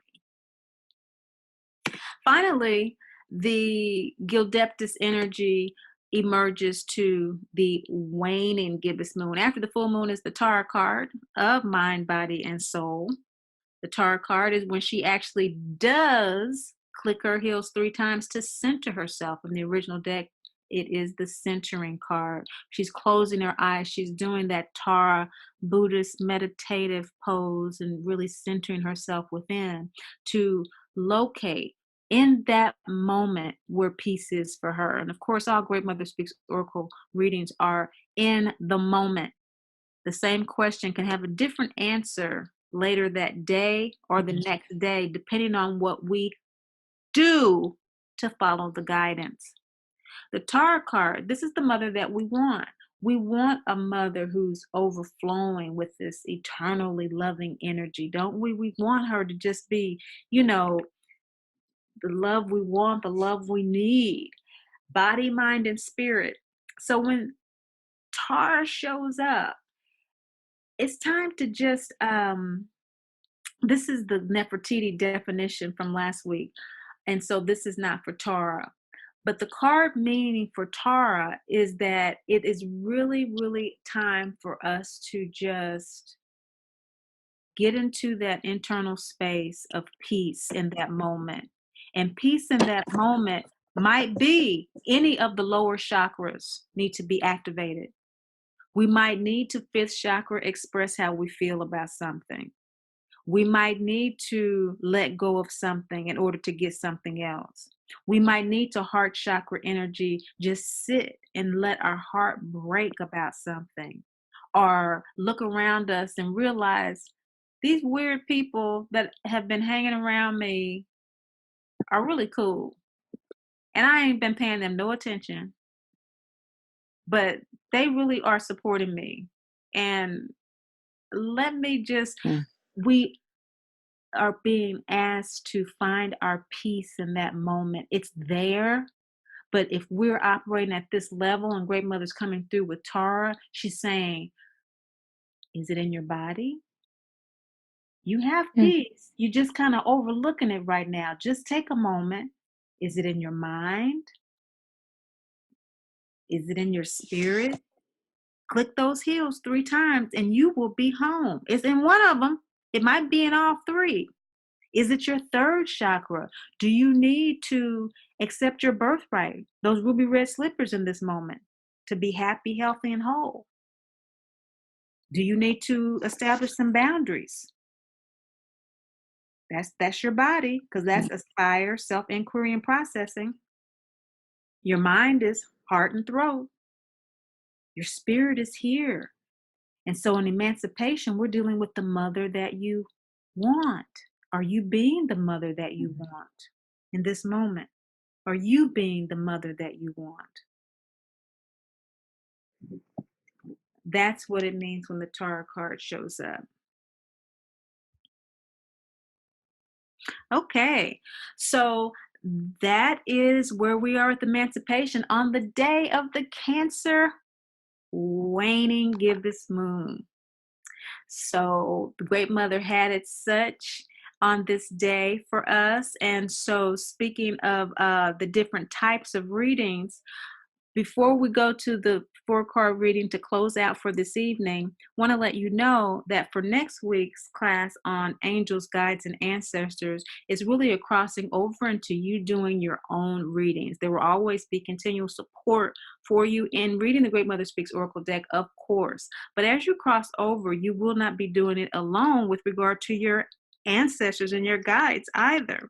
And so when we talk about them, we are also talking about our angels and how they operate in our lives for us and with us. And so that card is going to be a central focus for the first half of class next week, because they really help us specifically live in loving detachment.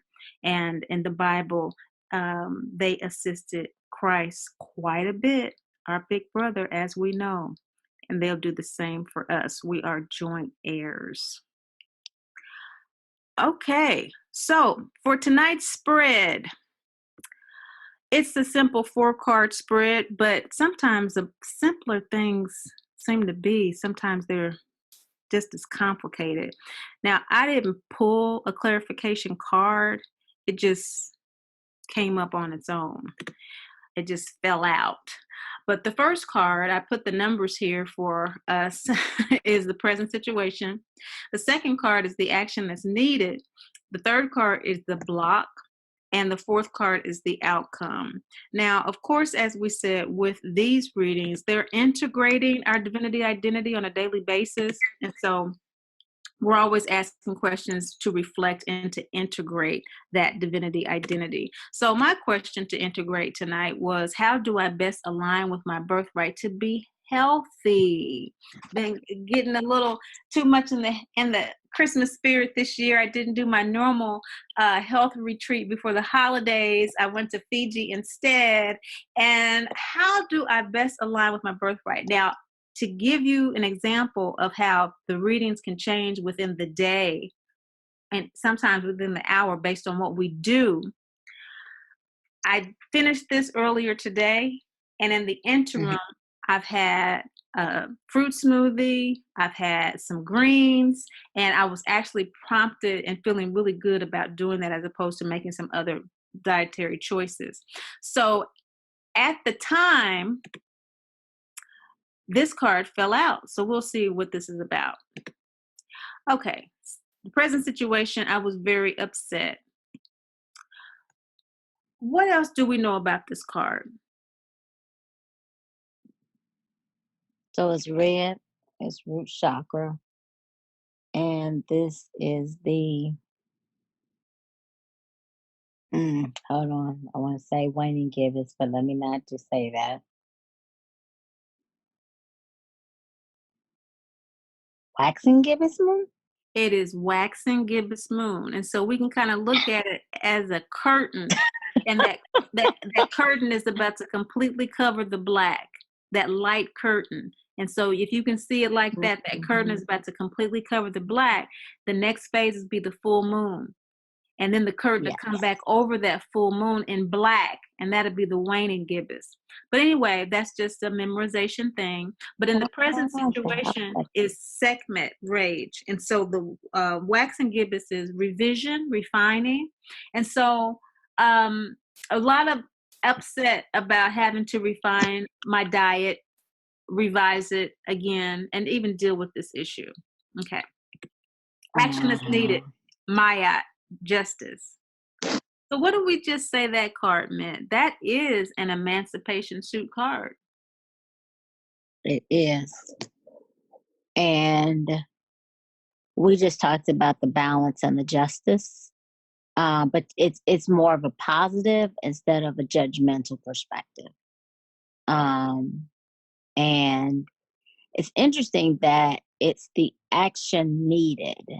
So this is first quarter moon and not third quarter moon. Mm-hmm. Mm-hmm. But and given that's first quarter, and because at first I was thinking, wait, the action needed is an action card, but this is not a law card. So it's first quarter moon. Good. So, but you need to, maybe accept some of the emotional part given the moon. So maybe there's a balance or something that's happening. And so you're trying to, and so maybe there's an acceptance that's needed. Just trying to understand the action with the Mm-hmm. justice and the moon symbol. Mm-hmm. Very good. Very good. Yeah. Yes, the action that is needed does have to do with the inner vision, the higher vision, the emancipation from this rage. So, Right. So maybe the freedom that comes with it. So maybe because of the present situation of not wanting to change the diet,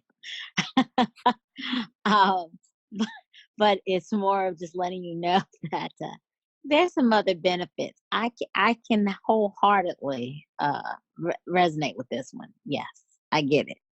There's some benefits that are even of a higher in nature. So I get that.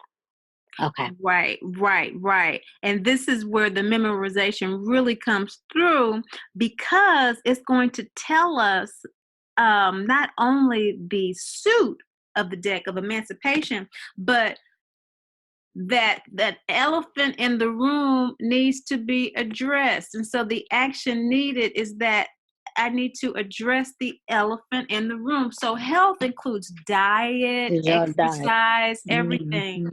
And where there's a will, there's a way. And so Great Mother's coming through and she's saying the action is needed is that, hey, you again, when we're dealing with emancipation energy, it's a conscious activation. And Yeah. so this card is saying, okay, are you consciously operating under the will of what you want, sweetheart? Are you Mhm. activating what you want to be healthy? You are in charge of your divinity and you're upset. And so the action is needed is for you to address the elephant in the room. You have power Mhm. over this. And first quarter moon energy, make a decision to face the challenge. Mhm. Mhm. Interesting. Interesting. That's where you'll find your justice in relationship to your rage. Now, what's the block I'm experiencing here in card number 3? The Inner Wisdom Sophia New Moon Heart Chakra card. How is that a block? What's the new moon mean? So new moons are about new moon wishes. So it's your intent. So Mm-hmm. are you? So you're blocking about really just maybe maybe there's a clarity that's needed about your intentions. Well, new moon is intent in the sense of that passive energy because it's a blank Yeah. page. It's the inactive Okay. energy. If we think of the full moon as great father energy of the sun being reflected by the new moon is its antithesis. Therefore, it is great mother energy. So Right. that's why balsamic moon energy, that slither of light before the curtain finally closes, is download because we still have a little bit of yang energy to do some conscious download. But when Okay. it goes into new, it's blank page. Gotcha. Nothing happening. It's fallow soil. The soil is fallow. Nothing's been planted into the crescent moon. And so new moon is just, it's not even really rest. It's just nothing is really happening. It everything is Mhm. just rearranging itself. And so this inner wisdom comes from this space of it just is what it So is.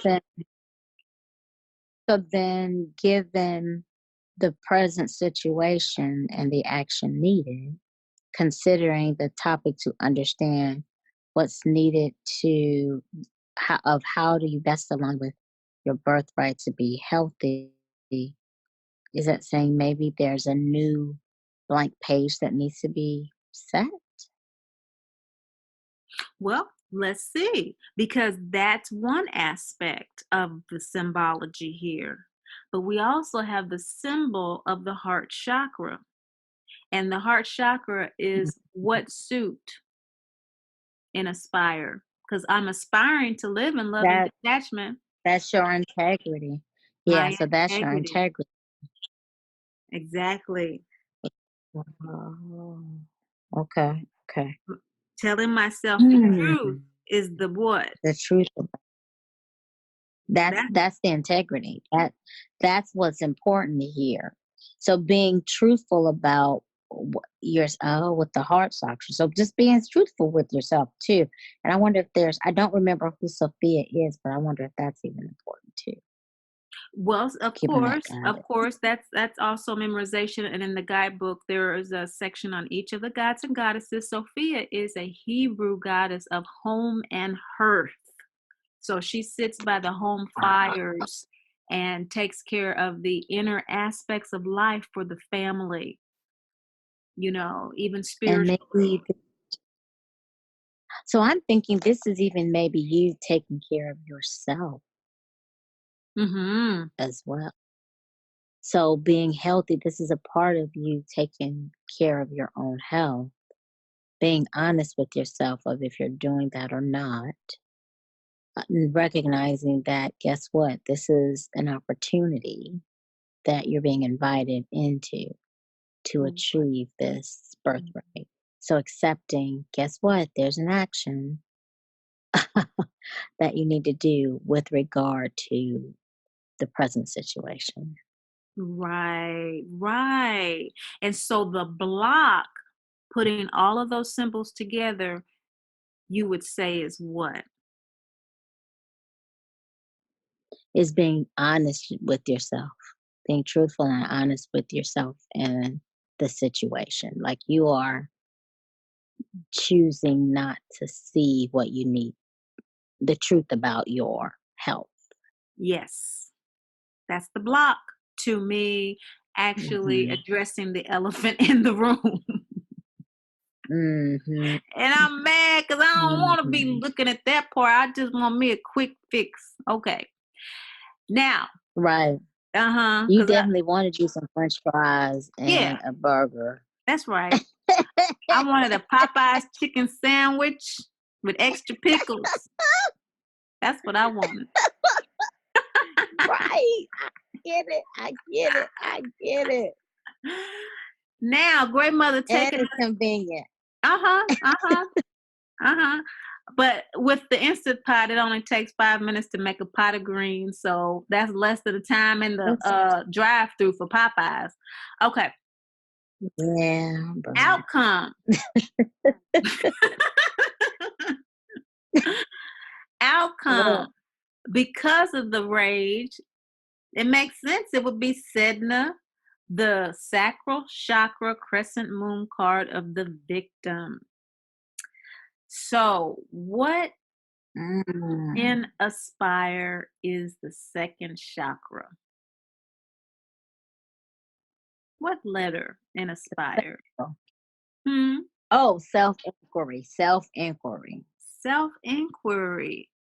So we have So the you sim- need to be curious and kind. Be curious about the situation, the present situation, and just ask yourself so that you can maybe address this blockage and be able to easily take the action needed to address the situation.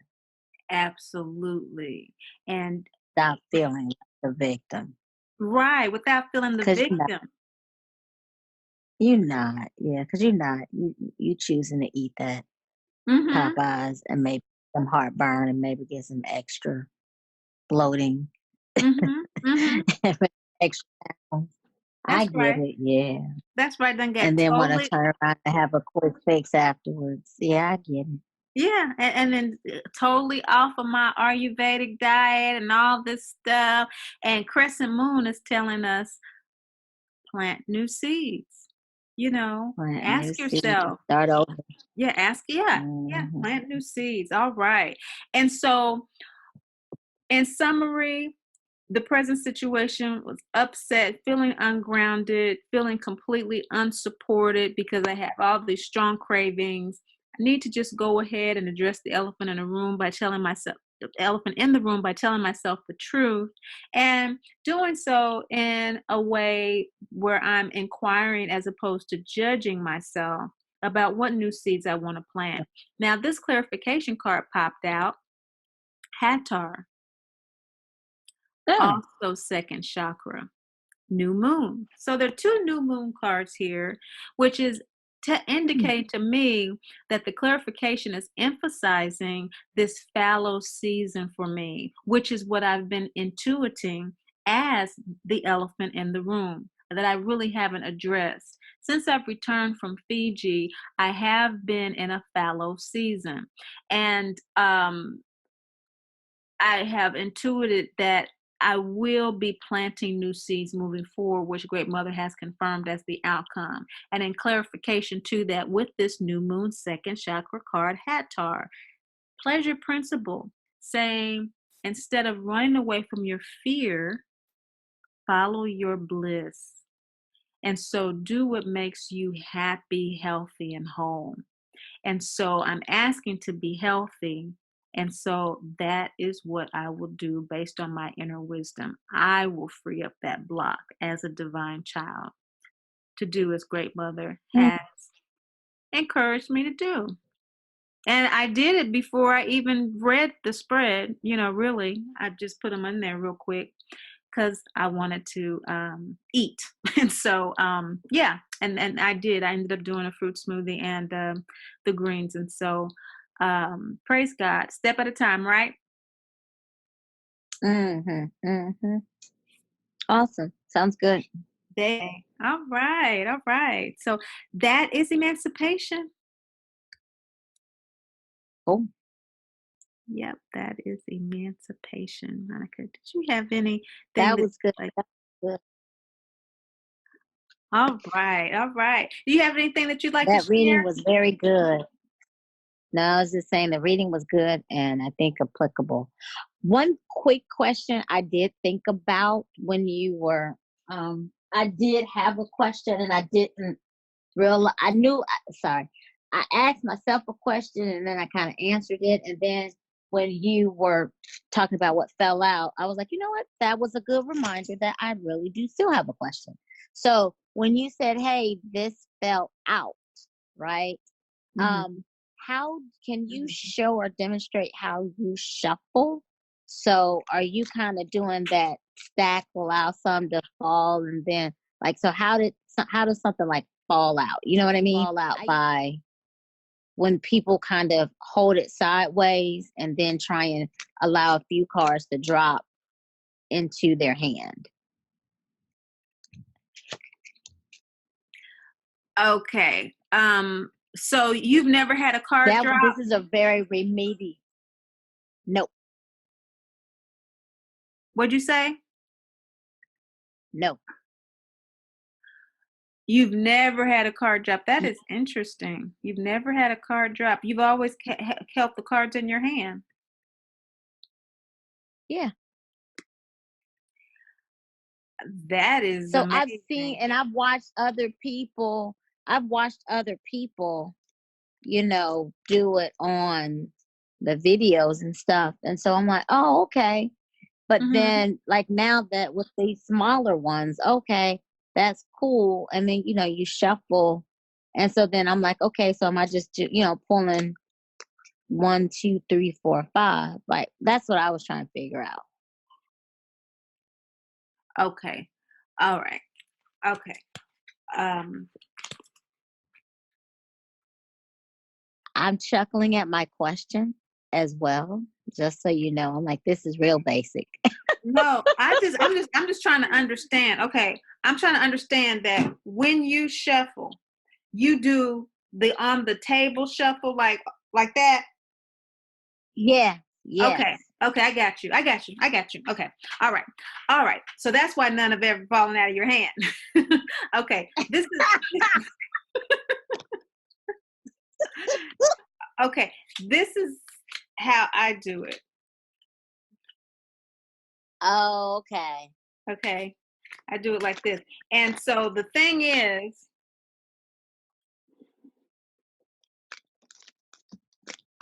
okay, Okay, yeah, lot there. what you Got want it. to Yeah, do, lot just there. okay, is just take some up and you're going to catch them with your thumb. You're going to catch them. Okay. So they don't fall because you don't want them to fall, right? Okay. So you're going to catch them Right. with your thumb. Okay, so basically you just take some. Just take some and just catch it with your thumb. Just catch it with your thumb. Just pull some up and catch it with your thumb. Okay. And then hold these Got it. hold these with your hand, with your two fingers. Okay, you got hold Okay. these. Okay, and so it's a double action. When you pull these up, you hold them with the two fingers and you catching these down here with your hand and Yeah. your thumb. Okay, and then you drop some Oh, in okay. there and hold it with your thumb, and then you drop some in there and hold it with your thumb, and then drop some more. Yeah. Okay, and then you Got pull it. some up, and then you do it again, And, and then you pull okay. some And more then how up, do you pick a card? and you do it some more, and you just keep on shuffling until you feel that they're shuffled really well. Now, after the spread that we Uh-huh. just did, let's say that was a let's say that's a 3-card spread. What you want to Okay. do is you want to take your 3 cards to the side, and I usually fan them out on the table and just put them in the fan. Just put them in randomly in the fan. Oh, Just put them in like that. okay. You know, even if I have 9, I Uh-huh. just fan them all out on the table and then just insert the 9 in there. And, okay, and that's how you shuffle it. Now, when you're done, you do just like when I do a reading with you, and you cut the deck. When you're done shuffling, you just cut it in half. You just cut it in half. Cut it in half. You know, some people divide it in 3s. Somebody's waiting to come in. Some people, hello, hello, hello. You get disconnected again?